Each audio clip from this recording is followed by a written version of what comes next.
Hello, everyone. Hello, Ageless. Good to see you again. I wouldn't believe God that after today's discourse, really, you should be blessed. All right, you're welcome to Agelessdiscourse with Pastor Fred and Oluchi Chukwuonu. We have another interesting topic to discuss today. We are looking at how to communicate difficult and sensitive issues with your spouse. How to communicate difficult or sensitive issues with your spouse. You see, as we go through the book of Ephesians, chapter 4, verse 15, I will read it. So we all come to the same page. Thank you. It says, rather, let our lives lovingly express truth in all things, speaking truly, dealing truly, living truly, enfolded in love. Let us grow up in every way and in all things into Him who is the head, even Christ, the Messiah, the Anointed One. This is the amplified version.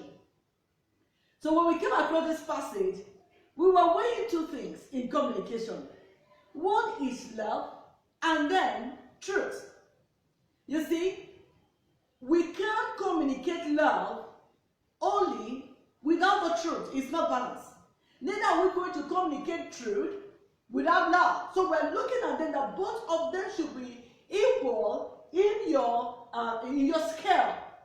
So we have seen a lot of times that partners try to shield their spouse because they wouldn't want them to get involved, probably in what they term as a disgrace or betrayal or whatever.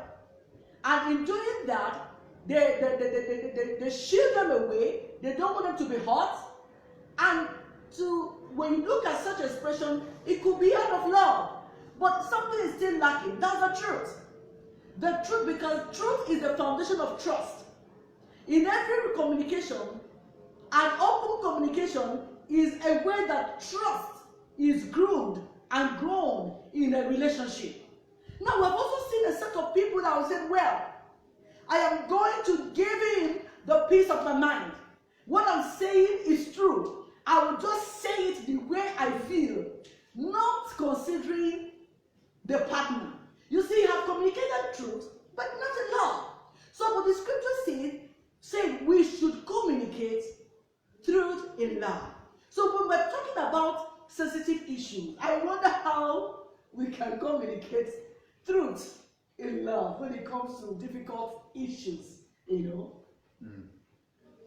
Just like they said that the truth is a bedrock of marriage. All right, it's one of the ingredients that set up the foundation of every relationship. We should be able to trust one another, and that's the starting point. Any relationship that lacks that is being built on lies will not survive. Yes, will not survive it, and that becomes very important. That the communication of the truth in love, in relationship and marriage is very important, very, very important. And it's possible to do that. It's possible to communicate the truth and the love in marriage. Now it depends on how you go about on the sensitive issues. Yes, the sensitive. Like infidelity, maybe having a child outside wedlock. I think there's some secrecy. Yes. That you wouldn't want to say. Yes, it's still possible. Now the point is this: we are two set of people that come together as one. Yes. All right. In God's arithmetic, 1 plus 1 is 1. Now we're coming to become one, but you know that it's not very, very easy. There are so many things that we came up with. Our temperament, we came in with it. And these are the very strong issue that we must deal with when we come together, or we will relate with people, even in general.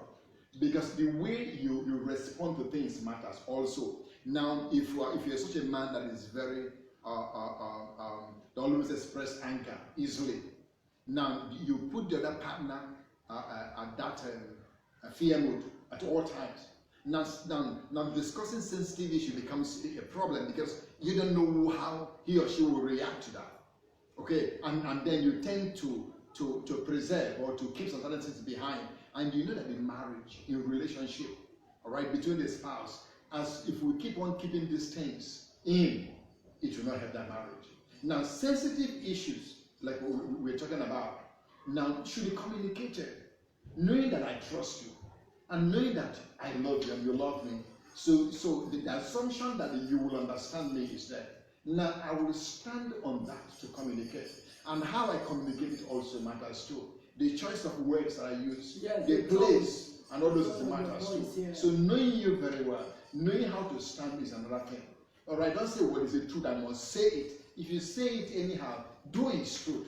But the other person might not be willing to listen to you, and by then you have not achieved anything. Yes, you wouldn't have achieved anything. You see, there's something I read. It's a news. I read recently of a man that smashed his baby, a newly born baby girl, on the floor of the hospital, and the baby died. And you'll be wondering what happened. He got the news that the wife has delivered, and he came in expecting to see a bouncing baby boy, but then shockingly he saw a baby girl, and that baby girl is their 5th girl child. Of course, he, out of anger, he pushed the mother away and smashed the baby, and instantly the baby died. Now, when he was being interrogated, he said that he gave the woman money for scan twice, and the woman came back to tell him that they were expecting a baby boy. And because of that, he has renovated the house, did a lot of things in expectation of the apparent heir, and now, lo and behold, he is seeing a baby girl. And when the woman was asked, in tears, the woman said that when she delivered her 3rd and 4th baby, she was actually threatened. And when she went for scan told her that she was going to have a baby girl again. And she was afraid. So she lied to her husband that it's a baby boy. Now, we look at this kind of issue. They are very sensitive issues. Do you understand? How would the woman be able to communicate knowing that marriage stands for honesty and truth? Do you understand? Yes. How would she have communicated that kind of truth in love to her spouse? Very pathetic. You see, a situation like this is not palatable, right? Because life is involved here. Yes. We're talking about an innocent young baby lost out of anger and whatnot, and nothing can justify that. The Bible said that the anger of a man does not work out the righteousness of God. Exactly. And that we must also be very careful with. You see, the man acted foolishly. Yes, like a beast. But if I permit you to use that word. Now, in a situation like this, all right, even the woman in her own case, lied to the man, and the problem was the man's disposition and the former two children that she delivered to him, because she, like you rightly said, that at the 3rd and the 4th one she was threatened, and she doesn't have that confidence anymore, that boldness to stand before the man. Now communication becomes a problem. There's a breakdown in communication. Yes. Now she doesn't have that boldness to stand to tell the man anymore. The whole thing the way they are. Now that's another thing. You see, when we come to a point whereby we become afraid of one another, it will affect the issue of communication, and that point in time, that marriage is going down. Now, how the woman would have communicated that is this. I'm going to approach it in 3 ways. Okay. Now, the Bible says in the book of Esther, chapter 4 and chapter 5, the Bible said that when Mordecai received the news that the Jews will be exterminated in all the regions of under King Ahasuerus. Now that news wasn't pleasant. Mordecai wept and cried, and the Bible said he tore his clothes and poured ashes on himself, and went to the gate and seek to speak to Esther. And he told Esther what was about to happen, and warned her that if she decides to stay away on this, that God will raise somebody that will deliver the children of Israel. Now Esther, in hearing this, said, okay, organize some people with me, pray with me also. I and my babe, we go pray. Now, the number one thing that the lady should have done is to seek the face of the Lord in prayers. Now, when we were facing difficult and sensitive issues with our spouse, that we don't even know how to communicate that, the first thing we should do is to seek the face of the Lord in prayers. And the Bible said that Esther went seeking the face of the Lord. For 3 days she did that. And when she had the assurance that the Lord has heard her prayers, now she came down and she decided to meet with the husband, the king. Now, knowing very well the consequences of meeting the king when they were invited. You know, in the days they have the day you can meet the king, not just like now. And they don't go there when you are not required. But she broke the protocol. I tell you something, it doesn't matter who that person is. When you involve God in your case, things will change. Yeah. Protocol will vanish. And she met the king, and it was favorable. Now, what the woman would have done is, first of all, with this case, knowing very well that, look, it's still the same thing. That is a baby girl. Not that God will actually change the sex of the baby. All right? But it's not impossible for God to do. God can change it. But whereby God did not do that, what do? Then you ask God, Lord, touch the heart of my husband to understand with me. You see, the point here is that, and at the same time, the man failed to understand, you know, the chemistry of child bearing. Yes, you get a conception and every other thing. You see, what you give to a woman is what she's going to give back to you. Now, when it comes to the issue of sex, you know, of the baby, the woman doesn't really have a much role to play there. It's the man. And in such case, which means that when such thing happen, and I don't know the level of the man anyway, but whatever it is, because in those villages and whatever, they believe that it's a woman. All I know is to sleep with a woman. The woman will give me a baby boy, baby girl. Why are you giving me a baby girl? Why? You know, I've seen men scolding their wives and said, all you know is just to give me baby girls. Look, it's not the woman's fault. It's you. If you give I don't know the medical terms, but if you give the woman a baby boy, she's going to produce that to you. All she does is to incubate it for 9 months or 10 months and bring forth and give you what you give to her.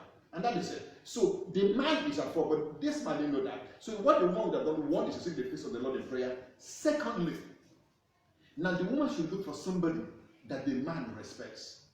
That's very important. Yeah. Somebody that the man respects is important. Now it could be a relative, it could be a friend. All right. Now get that person to confide in that person to speak with the husband.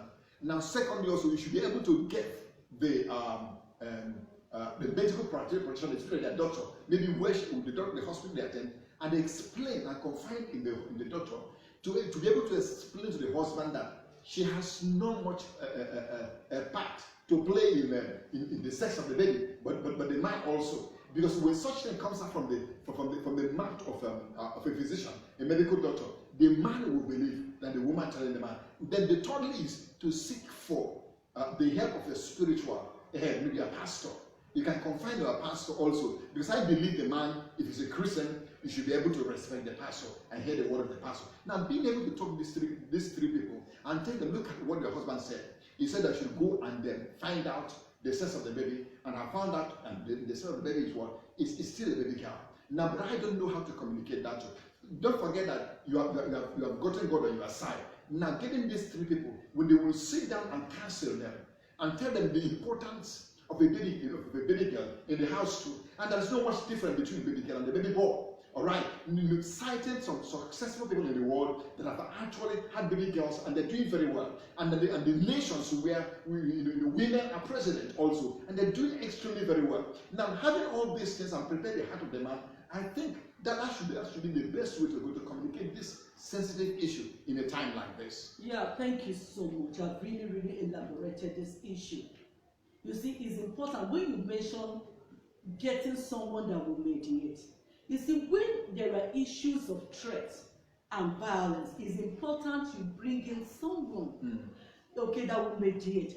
But if it's something that you believe that two of you can also handle, why not? The thing is that look for appropriate time. You know, in communicating sensitive issues, timing must be very important. You must consider it. Yes. You know, there are things you say at the awkward times that will not benefit any of you. So look for time that you know that will be convenient. Now, when I mean time, I'm not saying something that is in years, because when something is sensitive, there's no point postponing it. You understand? Yeah. It's better you release the bad news than just to keep it, because the more you keep it, the more at a time, the more you keep it, the more the issue of trust is also being questioned. Yes. You understand? So it's important that when you really need to crack some issues down, put a time into, look for the time that, you know, the mood. Sometimes you can also look at the venue. A convenient place. A convenient place. I remember the issue of Esther you cited. Yes. You know, after the prayers, she beautified herself to meet the king And prepare the banquet. You understand? So when there are issues, things that are sensitive that you know you really need to open up to your husband, you can go to a very romantic place that both of you appreciate. You know, being in such a place can also help out. And another thing is for you to be flexible. Don't be rigid. You know, sometimes you try to, you know, a kind of predict your husband's or your wife's action. But leave space for flexibility. If you think he's going to behave this way, what if he bends the other way? Do you understand? Yes. So it's important. And also, don't put a time frame. A time frame, the aspect that you must respond. You must respond to me within this time. There are some sensitive issues that you will communicate to your partner that might take them time to respond. Especially, take for instance, you have a child outside wedlock, and you didn't communicate this, either the woman or the man, and that son or that daughter is somewhere, and you didn't tell any of the partner, nobody's aware of it, and because you are afraid in the first instance, you don't want to lose your marriage relationship. Now, when such issue is being communicated, now is a very tough and difficult one. Now it's just like a big what they call it, a bowl of eba that it might be difficult for you to swallow immediately. It might give them like 2 days or 1 week to swallow it, to process it in their mind and come out with an answer. In such case, you give time. Talking about time, you give space, allow the person to process it and be able to say, yes, this is it. There are some issues that you know that you don't just get the answer immediately. After saying that, give them a little time, because this kind of issue is that one, the person will believe that you would have told me before time. Yeah. Yes, we know that what we have done, because I believe that some of us are in this kind of critical issue at this time, facing this kind of issue, maybe the issue of infidelity in your marriage. All right, you don't have to break that either to your wife or to your husband, and that is eating you up. Let me tell you something: seek the face of the Lord in prayers, wait upon the Lord, then look for some people that your husband will respect, especially your pastor, if you're a Christian, or somebody that he respects. It could be a friend that will mediate between this issue, because you don't know the immediate reaction of the spouse. Now, these are the ones that are going to calm him down at that very point in time. I tell you something: if you're able to adopt some of these principles, it will go a long way in alleviating the suffering and the difficulty that might arise from this issue. Well, we thank you for listening this far. You see, issue of communication is very, very important. Yes. Open communication, having a clarity, being able to express, the truth in love. Say it to him in love, but don't hide it out of fear. Because where you hide truth, you will only be building. It's a question of time. That relationship will crumble. It will blast one day. So the earlier, the better. When both of you can handle it as matured people or matured adults do. But if you feel that it's going to threaten life, please inform mediators, to help out. I hope that with this, you have been blessed. Looking at how to handle difficult or sensitive issues with your spouse. Yes, until we come your way next time, we're happy that you listen to us. Don't forget to follow us on our social medias, the Facebook, the Twitter, the Instagram, and the WhatsApp. Right? We will be waiting to receive your feedback and your comments. All right. God bless you as we see you some other time. Bye. Bye.